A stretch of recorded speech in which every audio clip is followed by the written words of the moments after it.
Hello everyone, welcome to my YouTube channel. चलिए आज हम बात करेंगे नेशनल इनकम कैलकुलेट कैसे की जाती है। नेशनल इनकम कैलकुलेट करने के लिए बहुत सारे मेथड्स गिवन हैं बुक में। 12th की माइक्रो इकोनॉमिक्स नाम की बुक है, उसके अंदर नेशनल इनकम कैलकुलेट करने के लिए मेथड्स गिवन है। और भी हमारे बहुत जगह यूज़ किया जाता है नेशनल इनकम को कैलकुलेट करने वाले मेथड्स। अब आज हम उसी के बारे में बात करने वाले हैं इस वीडियो में। तो चलिए स्टार्ट करते हैं। थोड़ा सा टाइम निकाल के आप प्लीज़ सब्सक्राइब कर लीजिए चैनल और बेल आइकन को दबा दीजिए। आपको लेटेस्ट वीडियोस के अपडेट्स मिलते रहेंगे और आपको सारी की सारी कॉन्सेप्चुअल वीडियोस भी मिलती रहेंगी। कोई भी आपको दिक्कत आती है आप कमेंट सेक्शन में बता सकते हैं। अब हम स्टार्ट करने वाले हैं कि किस तरीके से नेशनल इनकम को कैलकुलेट किया जाता है। चलिए सबसे पहला मेथड है value added method. Value added method से कैसे नेशनल इनकम को कैलकुलेट करेंगे, सबसे पहले हम ये बात करने वाले हैं। देखिए वैल्यू एडिड, कितना एक प्रोड्यूसर वैल्यू ऐड करता है सामान को खरीदने के बाद, तो वो हमें कैसे पता चलेगी। सबसे पहले value of output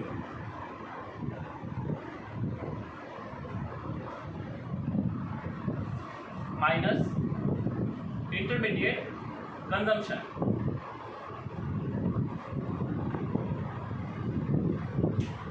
value of output minus intermediate consumption, क्या है ये वैल्यू ऑफ आउटपुट, क्या है ये इंटरमीडिएट कंजम्पशन। तो वैल्यू ऑफ आउटपुट निकालते हैं सबसे पहले।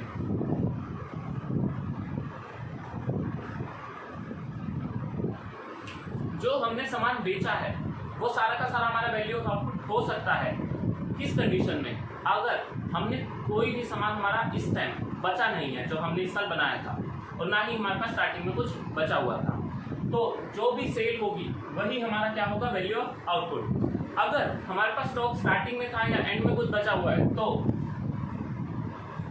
तब वैल्यू ऑफ आउटपुट होगी हमारी sales plus change in stock.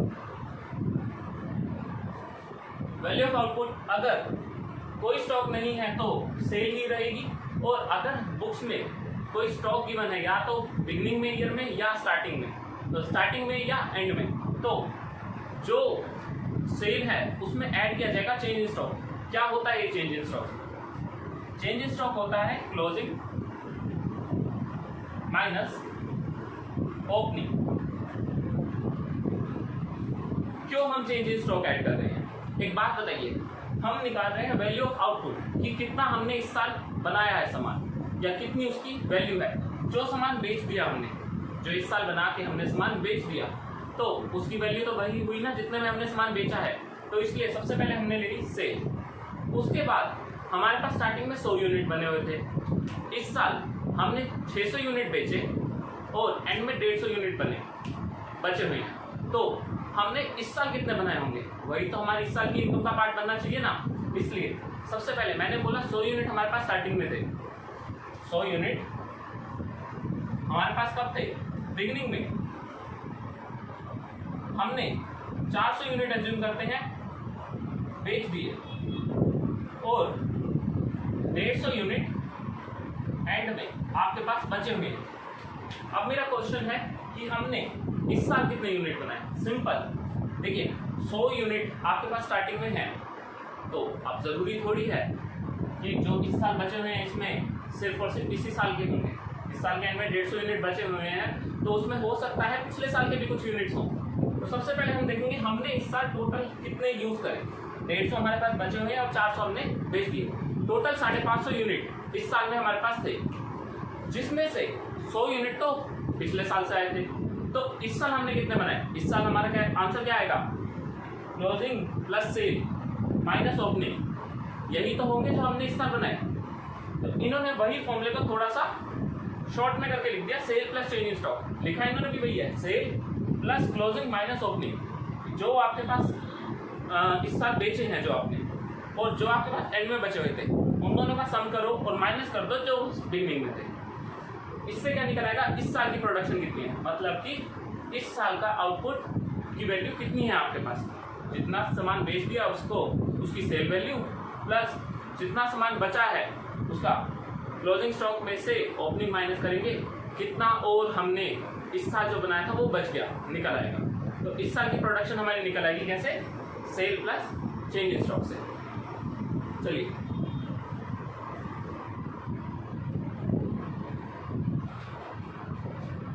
करते हैं माइनस क्या करा हुआ है या इंटरमीडिएट कंजम्पशन। एक बात बताओ, हमने किसकी इनकम कैलकुलेट करनी है? आपकी इनकम कैलकुलेट कर रहे हैं। तो आपने जो सामान बनाया, बेचा, क्या आपने वो खरीदा होगा किसी से? हाँ, हो सकता है आपने खरीदा हो। तो जितने का खरीदा, एक बात बताओ, आपने सामान बेचा 1 लाख रुपए का, आपने वो सामान खरीदा था 4 लाख रुपए में, तो आपने अपनी तरफ से कितनी वैल्यू ऐड करके बेचा? 6 लाख। तो वही तो काउंट होना चाहिए ना, क्योंकि मान लीजिए जिस बंदे ने आपको 4 लाख का बेचा है, उसने अपनी तरफ से वो 4 लाख वैल्यू ऐड करके आपको बेचा था, तो उसकी भी तो 4 लाख हम कैलकुलेट करेंगे, काउंट करेंगे अपने नेशनल इनकम में। तो उस बंदे की 4 लाख पहले ही काउंट हो चुकी है। तो अगर आपकी 10 लाख काउंट कर लेंगे तो हम तो एक ही इनकम को 2 बार काउंट कर रहे हैं, problem of double counting arise हो जाएगी। तो इसलिए हमने क्या करना है, हमने सिर्फ और सिर्फ आपने कितने की उसमें वैल्यू ऐड करी है वही काउंट करना है। वो कैसे निकलेगा? टोटल आपने कितने का बेचा या आपके पास सामान बचा हुआ है माइनस कितने में आपने वो सामान खरीदा था, इससे वैल्यू निकल आएगी कि कितना आपने ऐड करा है इस साल। इसलिए इसका नाम ही क्या है? Value adding method. तो वैल्यू एडिंग मेथड का formula value of output minus intermediate consumption. इससे आपका निकलता है जीडीपी एमपी। जीडीपी एमपी निकल आया हमारा वैल्यू एडिंग मेथड से। अब इसके बाद क्या करना है?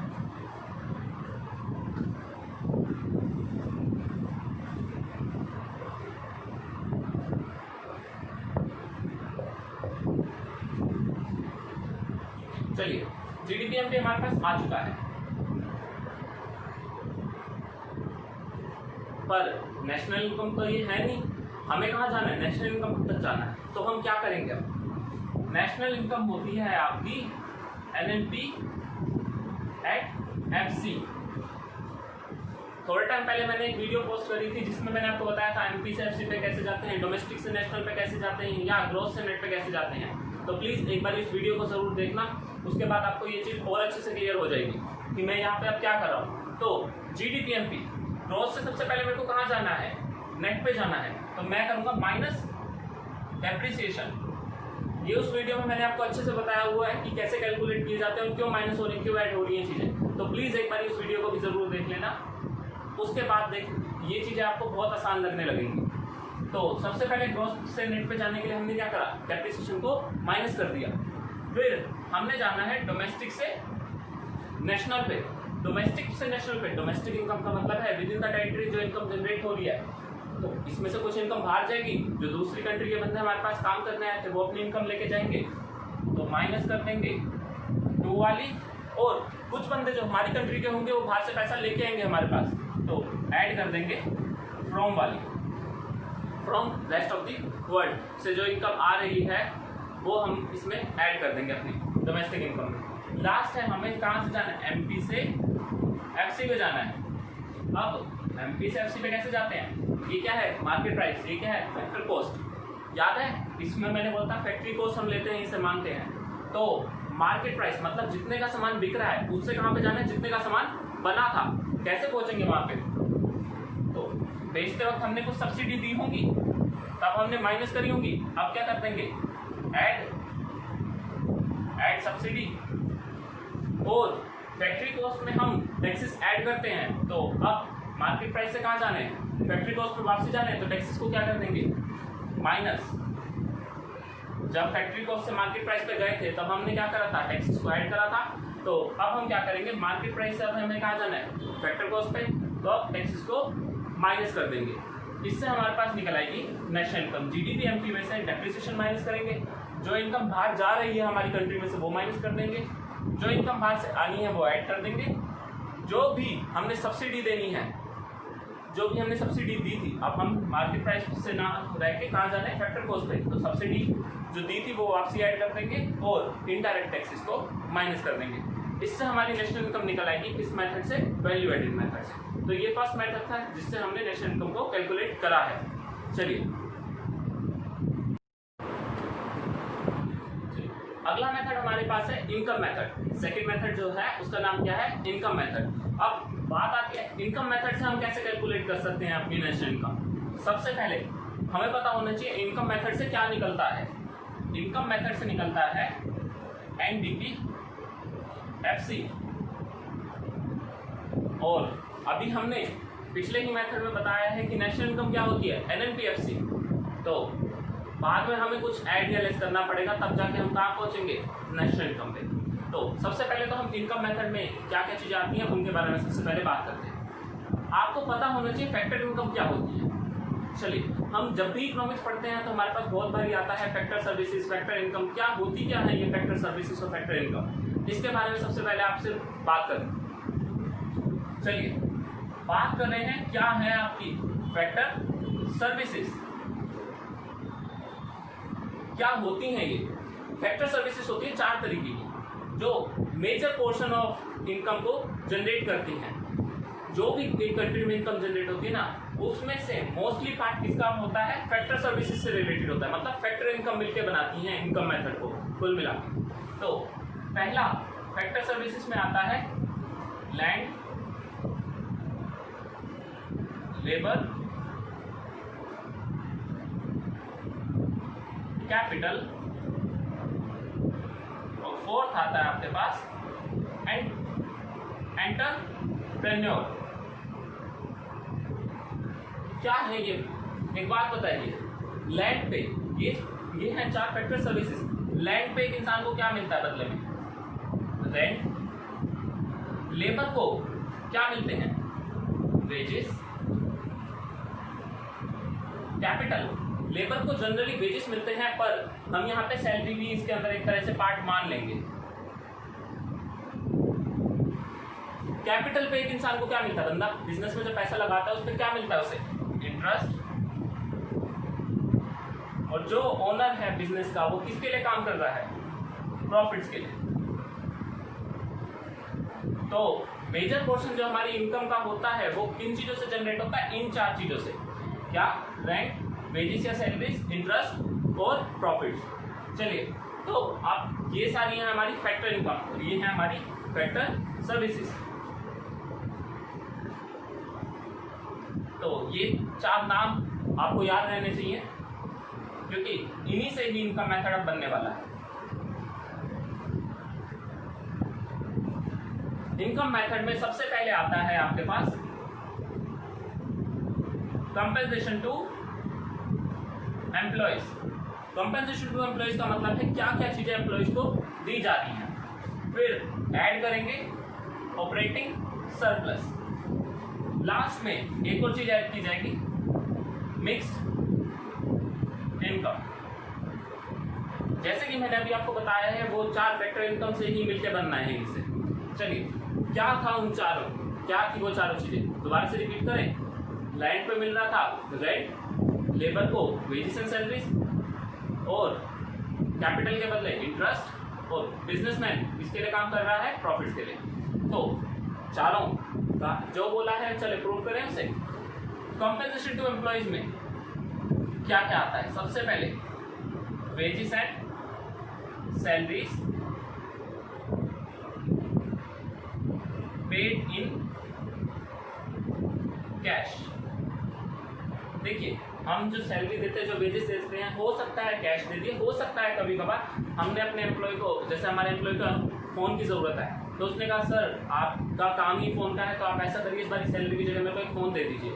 तो जब हम कैश में देंगे तो सबसे पहले इसका पार्ट बनेगा कंपेंसेशन टू एम्प्लॉयज का, पेड इन कैश।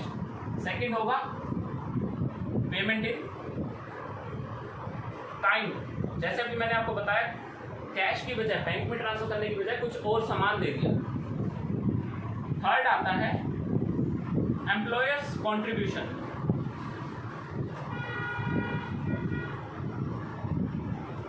अब क्या है ये एम्प्लॉयर्स कॉन्ट्रीब्यूशन, और एम्प्लॉयर का कॉन्ट्रीब्यूशन क्यों सैलरी में ऐड हो रहा है। एक बात बताइए, पीएफ के बारे में आप लोगों ने सुना तो होगा कि क्या होता है पीएफ। पीएफ का मतलब है एक अमाउंट जो एक एम्प्लॉय की सैलरी में से डिडक्ट किया जाता है। आपको ये तो पता है डिडक्ट कर रहे हैं, पर आपको आगे का प्रोसीजर मैं बताता हूँ थोड़ा सा। डिडक्ट होने के बाद जो आपका एम्प्लॉयर है जिसके आप पास आप काम कर रहे हो, वो अपनी तरफ से भी कुछ परसेंट, जैसे अगर आपने 12% पीएफ का कटवाया है तो 12% हो सकता है आपका एम्प्लॉयर भी आपके पास जमा कर, आपके अकाउंट में जमा करवा रहा हो। जैसे कि आपकी सैलरी 30,000 है, सपोज करते हैं 10% कट रहा है इस टाइम पीएफ का, तो 3000 कटा, 3000 आपका एम्प्लॉयर भी जमा कराएगा, क्या होगा, तो आपकी सैलरी में से बेशक 3000 कट रहा है, पर आपके एक पीएफ अकाउंट में जाएगा 6000 रुपये उस टाइम का। तो 6000 रुपये आपके में ही जमा हो रहे हैं और मिलने भी किसको है, बाद में आपको मिलेंगे।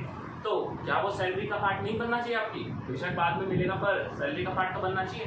इसलिए एम्प्लॉयर्स कॉन्ट्रीब्यूशन भी हम कहाँ करते हैं, कॉम्पेंसेशन टू एम्प्लॉयज में। और एक लास्ट आता है आपका पेंशन स्कीम में जो भी आपको मिलता है, वो भी तो आपकी एक तरह से सैलरी का वेजेस का पार्ट हो गया ना। तो कॉम्पेंसेशन टू एम्प्लॉयज में ये 4 चीजें आती हैं। फिर बात आती है ऑपरेटिंग सरप्लस की। क्या है ऑपरेटिंग सरप्लस? ऑपरेटिंग सरप्लस में सबसे पहले आएगा, देखिए फिर दोबारा से बोल रहा हूँ, वही 4 चीजें, rent, interest, wages and salaries. आगे वो सारी वेजेस, सैलरीज, एम्प्लॉय से रिलेटेड तो सारा आ गया, तो 3 क्या बचे, रेंट, इंटरेस्ट और प्रॉफिट। तो इसमें यही आएंगे। ऑपरेटिंग सरप्लस में आएगा रेंट, सेकंड आएगा इंटरेस्ट और थर्ड आएगा प्रॉफिट। तो कैसे, वही चीज आ गई। अब मिक्स्ड इनकम बच गया। मिक्स्ड इनकम का मतलब है मिली जुली मिला के कुछ एक इनकम आपको मिल रही है। ये हमेशा क्वेश्चन में आपको, अगर आप कोई एग्जाम में अपीयर करने वाले हैं तो ये क्वेश्चन में हमेशा गिवन होगी, और नहीं गिवन तो हम इसे 0 एज्यूम कर देंगे। तो वही की उन्हीं चीज़ों से बना है ये इनकम मेथड, बिल्कुल, क्योंकि मेजर पार्ट जो इनकम का जनरेट करता है वो फैक्टर इनकम ही जनरेट करते हैं, इसलिए हमने सिर्फ और सिर्फ वही लिया है। चलिए, अब इसके बाद हो सकता है कई बार आपको बुक में प्रॉफिट ना गिवन हो, तो आप क्या करेंगे, तो आपको प्रॉफिट निकालने के लिए एक तो होगा डिविडेंड, डिस्ट्रीब्यूटेड डिविडेंड, जो डिविडेंड पे कर दिया सबसे पहले वो ऐड करेंगे। प्रॉफिट क्या होता है, जब हम कंपनी में शेयर्स एक्वायर करते हैं तो वही शेयर होल्डर्स ही तरीके के ओनर होते हैं, तो ओनर को क्या मिलना चाहिए, प्रॉफिट। तो उनको प्रॉफिट के बदले क्या मिलता है, डिविडेंड नाम दिया जाता है, ठीक है, डिविडेंड। और कई बार क्या होता है, आपको प्रॉफिट तो जनरेट हो गए पर आपको पूरे प्रॉफिट्स नहीं दिए जाते, थोड़ा सा हिस्सा वो अपने पास रख लेते हैं, तो क्या वो आपके प्रॉफिट का पार्ट नहीं है, बिल्कुल है। तो क्या उनको ऐड नहीं करना चाहिए, तो यहाँ पे एक और चीज ऐड हो जाएगी, अनडिस्ट्रीब्यूटेड डिविडेंड। चलिए, ये तो हो गया डिविडेंड प्लस अनडिस्ट्रीब्यूटेड डिविडेंड। अब एक और चीज हम यहाँ पे ऐड करते हैं, तीसरी, वो होती है dividend tax, corporate dividend tax. वो क्या होता है, डिविडेंड पे जो टैक्स दिया जाता है ना वो कंपनी पे करती है, जैसे कि वो आपसे लेगी नहीं, वो अपनी तरफ से एक्स्ट्रा अमाउंट पे करेगी। जैसे कि अगर 1 लाख का आपको डिविडेंड दे दिया तो 1 लाख पे टैक्स किसको देना है, आपको नहीं, डिविडेंड पे टैक्स पता है कौन देगी, कंपनी देगी। तो आपके प्रॉफिट पे कंपनी टैक्स दे रही है, जब कंपनी आपके प्रॉफिट पे टैक्स दे रही है तो वो किससे बिलोंग करता है, टैक्स आपसे।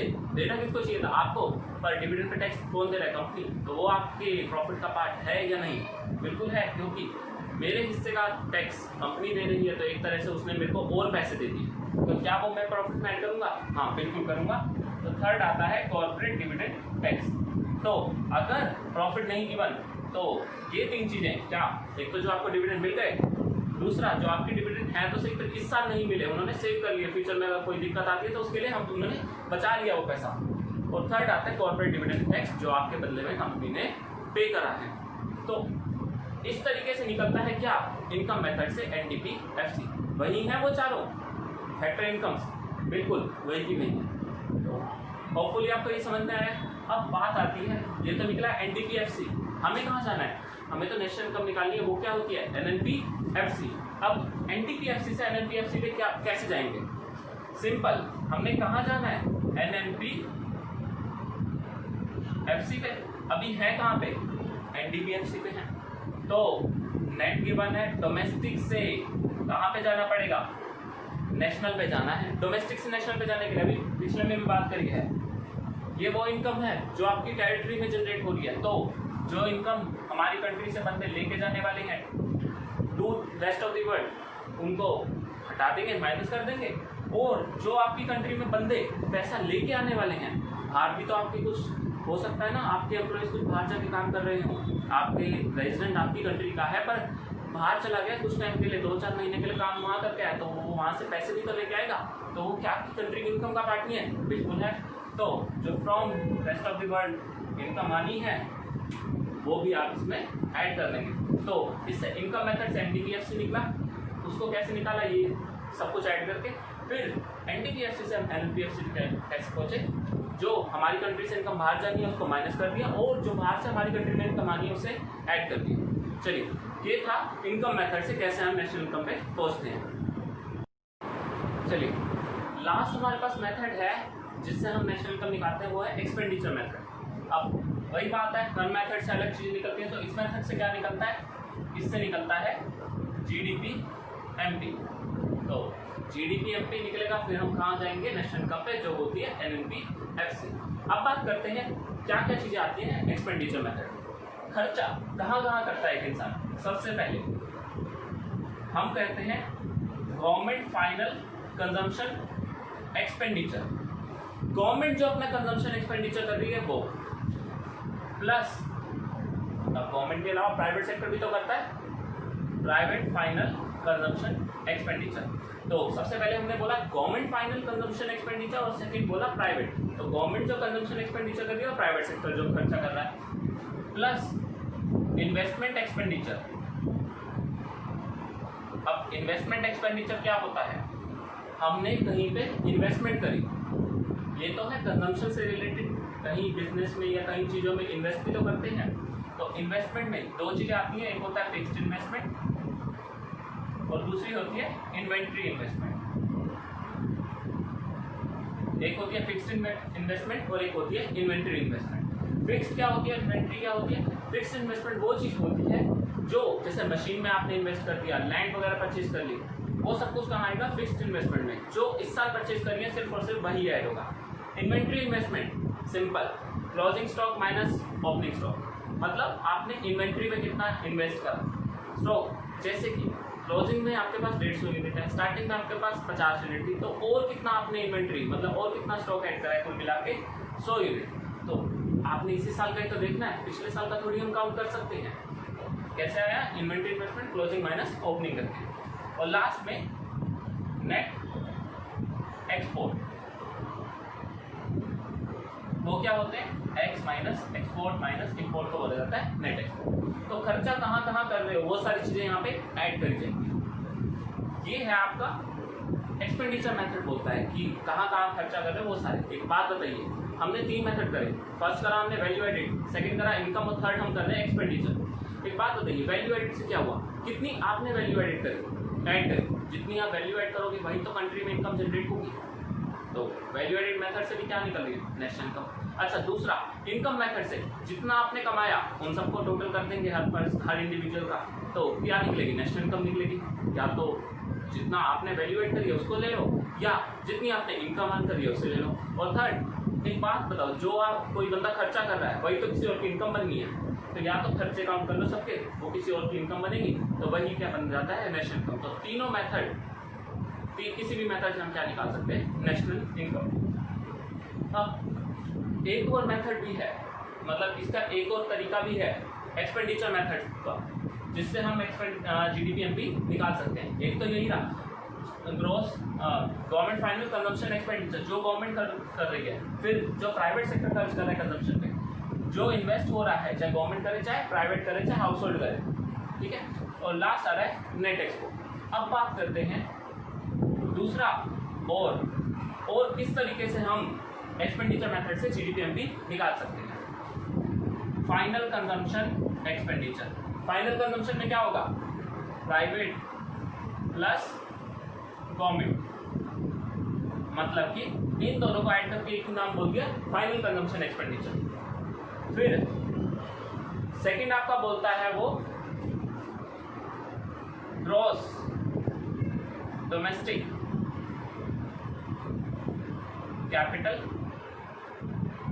फॉर्मेशन।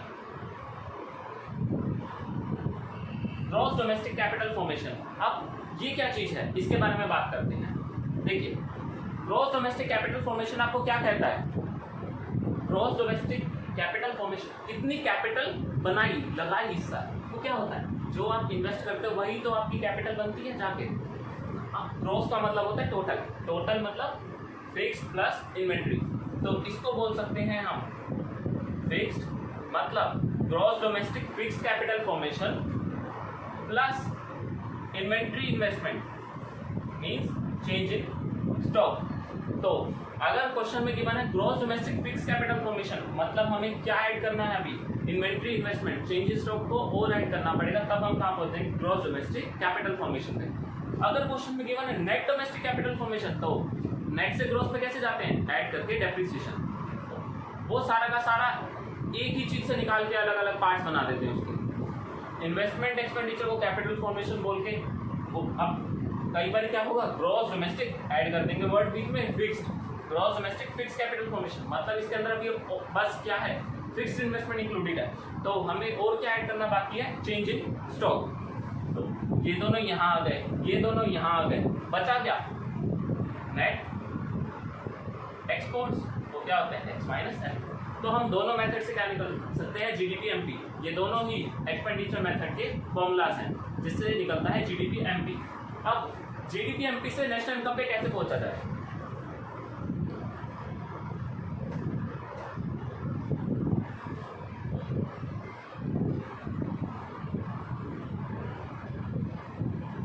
अभी हमने करा था नेशनल इनकम क्या होती है, एनएनपी एफसी, हमारा क्या निकला है जीडीपी एमपी। तो सबसे पहले ग्रॉस से नेट पे जाने के लिए माइनस कर देंगे डेप्रिसिएशन, फिर डोमेस्टिक से नेशनल पे जाने के लिए जो इनकम बाहर जानी है वो माइनस कर देंगे और जो इनकम बाहर से आनी है वो ऐड कर देंगे। फिर मार्केट प्राइस से फैक्ट्री कॉस्ट पे जाने के लिए जो सब्सिडी दे दी वो ऐड कर देंगे, और जो टैक्सेस ऑलरेडी माइनस है, जो सब्सिडी दे दी ऐड कर दी, और टैक्सेस हमने पहले ऐड करे थे फैक्टर कॉस्ट में, अब क्या कर देंगे माइनस। तो इससे कहाँ पहुंचेंगे हम, नेशनल इनकम पे पहुंचेंगे। तो ये तीन मेथड थे जिनसे हम नेशनल इनकम निकाल सकते हैं। सबसे पहला वैल्यू एडेड मेथड, दूसरा इनकम और तीसरा एक्सपेंडिचर।